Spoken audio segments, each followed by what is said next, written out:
Which Final Fantasy is the best to start with? It is a question I've been seeing a lot recently, whether it's to do with the recent Pixel Remasters hitting the consoles, or the upcoming release of Final Fantasy XVI. There are murmurings of gamers wanting to sample the series, but where to start? Well, you guys know I am a fan of the series, not like massively hardcore, like I can't tell you the best way to break each game, or rare item drops from certain monsters. I'm just a casual fan, and I think that puts me in a good position to talk about which games in the series you should start with. Of course, we're only looking at the mainline games. Maybe one day I'll make a video to do with the spin-offs, but for now, allow me to tell you where you should start with the series in my opinion. And if you feel like you can offer an opinion too, please let me know with a comment. So let's go through them one by one and see where each ranks. But before we do that, this video is dedicated to my dear patrons on Patreon. Thank you for your support. If you want to know more about how to support the channel and all the awesome perks they get, stick around till the end. Let's start with, well, Final Fantasy I, the original. It's not a bad one to start with, I suppose. Let me tell you why. Firstly, it's the beginning. The start of a franchise is never a terrible way to make your first steps into it. Kinda like movies. Even though I adore Terminator 2 and Aliens over their originals, I still highly advise watching where it started. Not the best example, I know, since the movies are connected story-wise, while most Final Fantasies are not, but I'm rolling with it, okay? Secondly, it's very quick to get into. There's no messing around here. You're given a brief intro scene about the world slowly dying, and you, the 4 warriors of light, are called up to save it. You choose a job class for your heroes, you name them, and then you go off. It's quite faff-free, and you get to see where the series began. There's little padding, which means you don't need to be eased into it.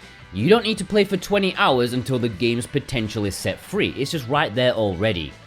Out of its favour, however, is the fact that it's lacking quite a lot of what makes Final Fantasy Final Fantasy. It lacks a grand story, any sort of strong characters, which I adore, and the gameplay is as simple as they come.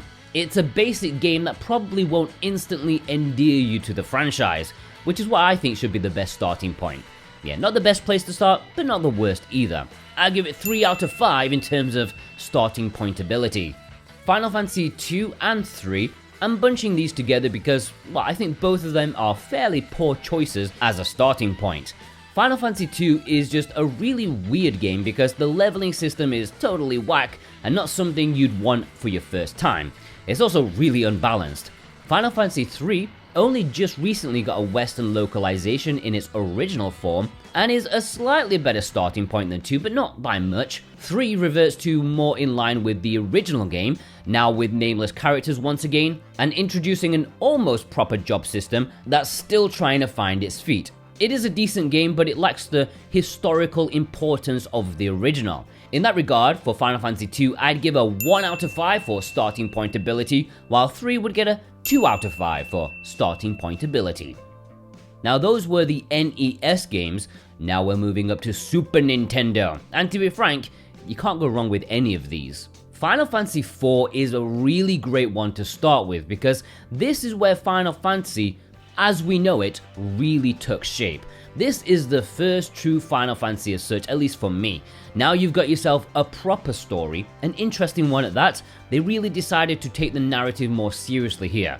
There are lots of characters, some have a bit of depth, some only a bit, and while it is rough around the edges in terms of the story, and especially in its presentation, it is a massive step up compared to what came before. They are not faceless warriors anymore. They have dialogue, they have feelings and motivations and flaws, and it's good. Plus, the amount of characters is something you'll be more used to going forward. 12 in total, and they're often interchanged throughout the story, meaning you're always with different combinations. There are no changeable classes this time, which makes things less complicated, or at least you won't feel like you've made any bad life choices by choosing certain jobs over another one. It's quite beginner friendly. It's also the game that introduced the active time battle system, which was a huge part of the battle mechanics going forward. And it's basic enough that everything that comes after will be built mostly on these foundations. If you've played 6 before this, for example, you may feel 4 is overly simplistic, so I do think it's better to start here to get the most out of it. It's a great start that can get better as time goes on. I'd give this a 5 out of 5 for starting point ability. Final Fantasy V is my personal favorite of the 2D games, but does that mean it's a good place to start? Perhaps. The story is a simpler one. They took a small step back in terms of the narrative, but that can also work in its favor, depending on what you're looking for. What I mean by that is that the game is focused on just 4 main characters that will mostly stick with you throughout your adventure. And you get them all within 10 minutes of the game starting. You wouldn't see a crew this small again until 15, right? The quest itself starts very back to basics. Try and stop the elemental crystals from exploding. It expands a bit further, but there's no messing around with this game. The story beats are fast, it's like bosh, bosh, bosh, no filler. It's a good starting point, and the small cast of characters work in its favor, even if it's less ambitious. Where it may not be a good starting point is in the job system, which is much better here than it's ever been previously, but it may be a little bit daunting for a first timer. And I wouldn't say the game is massively balanced for each job and combining them up using different secondary abilities with another job. That's brilliant, but it's not entirely welcoming. It's more complicated than 4 and won't be easy for you in terms of gameplay, but it is a brilliant game though. A 4 out of 5 for starting point ability. Final Fantasy VI is widely regarded as one of the best in the series, and that's because it is. It's an amazing game and a magnus opus for the team that worked on it. It's perfect in almost every way. The story is amazing. It's sprawling, twisting and turning. It's thoughtful and epic. The characters are great, there's a huge cast of them. The gameplay is quite standard, gimmick-free, but it offers a sheer amount of variety in everything it does, from real-time tower defense stuff to some of the characters being able to permanently die. Everyone has their own set defined job class that makes it welcoming. There's literally nothing wrong with this game, and that is perhaps the only fault in it not being the best place to start, because some people out there would say you should start with the best. Well, they're wrong. There is a reason dessert comes after the main meal, because having it first would ruin the enjoyment of everything else. You don't eat the best thing first, you savor it until last, or at least till a little bit later on. And I think that's very true with Final Fantasy. I know most of you out there aren't planning on playing all of them, and sure, if you plan on only playing one of them, then probably go for this one. But if you're looking to play a few in the series, maybe save this one until your second or third game. I think you'll feel happier overall. In that regard, a 4 out of 5 in terms of starting point ability. Or a 5 if you're an instant gratification bugger who demands to eat the cheesecake first. I don't know who you are. And as you may know, these Pixel Remasters recently hit consoles and are available physically. If you want a physical Switch copy, check the links below in the description where you can purchase a physical version with English and support me at the same time. There's also links to other amazing Final Fantasy products down below, and thank you for your support. Now, we are transitioning to the 3D era when Square abandoned Nintendo and went to play with Sony. Nowadays, all these games are available on everything and anything, which is great, but that was a big deal back in the day, and it's also why the next game was a starting point for many a Final Fantasy nutcase. Final Fantasy VII. It was my first, and it's also my favorite game of all time, along with Skies of Arcadia, but that doesn't mean I'd advise it to be your first. It's an alright one to start with, but it's not exactly a shining example of what Final Fantasy is all about. The world and premise is totally different from what came before. Nary a crystal in sight. We are now in a dystopian steampunk world almost. I mean, I love this game with every fiber of my being, and that's down to both the story and the characters. And thankfully, the gameplay is really welcoming too. It's once again gimmick free, so you don't have to worry about studying guides before playing.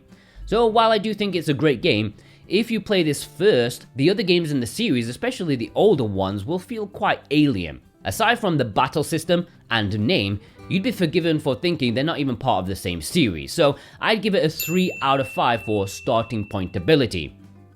And for the remake, that's a definite no. Just play the original 7 first before the remake. I love the remake, but play the original, okay? Final Fantasy VIII. No. No. I mean, I like Final Fantasy VIII quite a lot. There's a lot of nostalgia bubbling away inside me, along with the stomach acid that this game can give you because of its approach. Like Final Fantasy II, the progression is weird, and it's very easy to give yourself a massive headache if you don't play the way the game intended. It's highly advised that you stay away from this one as your first. I think a lot of people who came into the series with 7 happily bought this one on launch and then bounced the hell out of it because, how gimmicky the level progression is and, developing your party. I love this game. I mean, it has perhaps the best soundtrack in the series, and its minigame, Triple Triad, is also the best in the series, but stay clear from it from being like your first or even your second one, okay? A 1 out of 5 in starting point ability. Final Fantasy IX is another one I wouldn't outwardly promote as being one of your first. I mean, it is a great game, and many people consider it to be one of the best, but as the final entry on the PS1, they wanted to go back to the series' roots, which sounds great. I just complained 7 was nothing like the games that came before it, right? No, don't be an idiot, I can contradict myself if I want to. Well, I think this game will have much more impact on you if you have played at least 4, 5, and 6, and maybe even 1, because 9 is almost like a celebration, a fanfare of the series that will feel much better when you're getting all the references like Leonardo DiCaprio does. It's closing the curtain on not only the PlayStation, but also on the medieval theming once and for all. They wouldn't be going back to the quaint bards from here on, at least not for a good while. The PlayStation 2 was coming, and they would be going modern. So yeah, Final Fantasy IX is a great game, but only after you've built up a well of love for the old school entries, at least in my opinion. It's not the worst one to start with, and maybe you will get a feel for the series because of the things it chucks at you, but I personally wouldn't start here. Also, the battles are painfully slow. A 3 out of 5 for starting point ability. Moving on to even more modern consoles, the PlayStation 2, that was quick to see Final Fantasy X, and you know what? I think this is a banging place to start. Sure, the medieval themes are long gone now, but I think 10 is a perfect place for modern gamers, because although the young'uns may still laugh at its, datedness, the presentation is still phenomenal. It feels like a modern game. The CGs still hold up well, the voice acting is great, and the characters are lovable.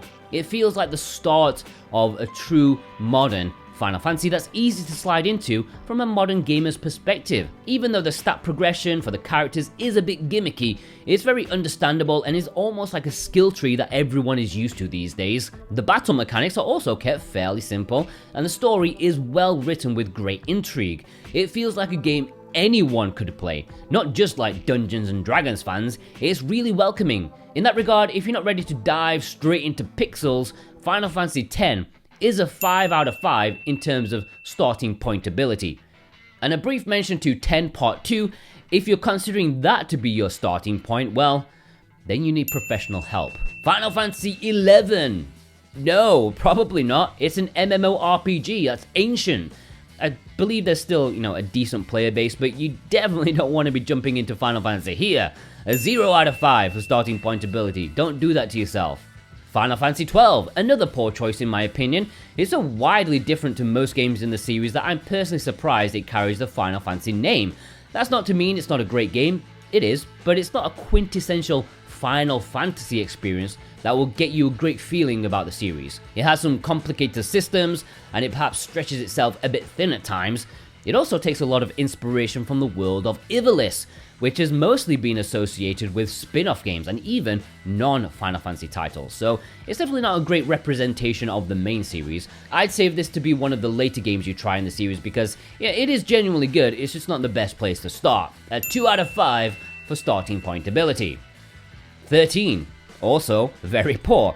Now, I know there's been some retrospective appreciation of the 13 trilogy, and I will not say my feelings on that until I've had the chance to actually play the first for more than 20 hours, but the fact that even me, could not get through it tells you all you need to know about how much of a good representation of the series it is.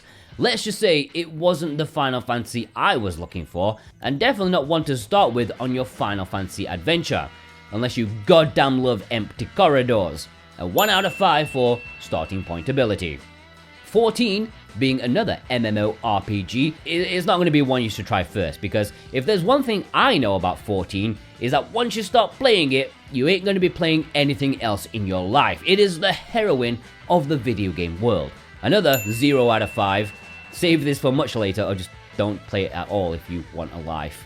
15, not a bad one to start with, especially if you're watching this video in anticipation of the upcoming 16. 15 was another shakeup in the series, walking around anywhere you want, driving around like a boy band on tour. The battle system, very action orientated, smooth, so on. And while I don't think it represents the best starting place, if you're just casually browsing the series, if you're specifically waiting for 16, this will be a good place, as it will be the most familiar in terms of the gameplay and flow, at least from what I've seen. It's very modern. I mean, some love it, some hate it, but it's the closest you will get to 16. A 3 out of 5 for starting point ability. And there we have it, all the mainline Final Fantasy games, how I'd rank them in where to start. What was your first Final Fantasy game, and what is your favorite? Are they the same? I would like to know. A special thanks to my Patreon supporters. They got to watch this video early, ad-free. They also get access to a secret Discord for project updates and behind the scenes videos.